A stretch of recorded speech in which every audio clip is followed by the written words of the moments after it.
আজকে দুপুরের মেনুতে আছে এক বাটি গরম ভাত, বাটি চাপা গরম ভাত, তার সঙ্গে আছে পেঁয়াজ কলি আর ফুলকপি ভাজা। এই মসুর ডালের সঙ্গে পেঁয়াজ কলি ফুলকপি ভাজা খেতে খুব ভালো লাগে।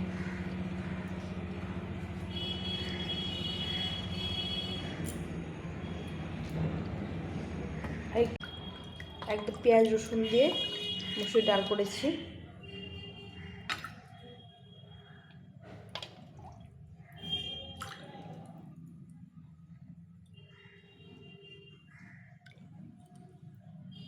আর এখানে যে পেঁয়াজ একটু অল্প করে নরম করে ভেজে নিয়েছি, আলু পেঁয়াজ কাঁচা লঙ্কা দিয়ে মেখে নেব। এখানে লঙ্কা ভেজে নিয়েছি, শুকনো লঙ্কা ভেজে নিয়ে এটাকে ভালো করে কষতে মাখবো।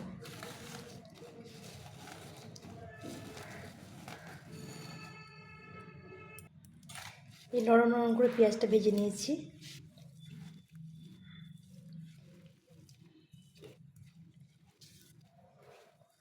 এই মসুর ডালের সঙ্গে আর এরকম আলু সিদ্ধ ভীষণ ভালো লাগে।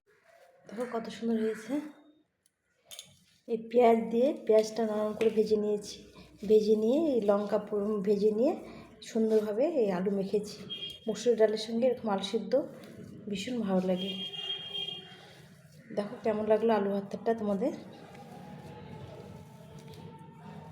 এইভাবে চেপে চেপে মেখে নিতে হবে।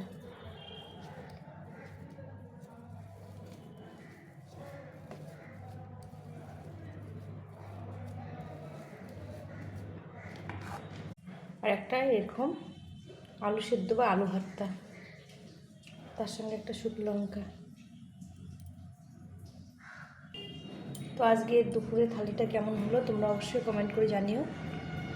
দেখো কত সুন্দর, এটা খেতেও খুব ভালো হবে। এভাবে কারা কারা খেতে ভালোবাসো অবশ্যই কমেন্ট করে জানিও।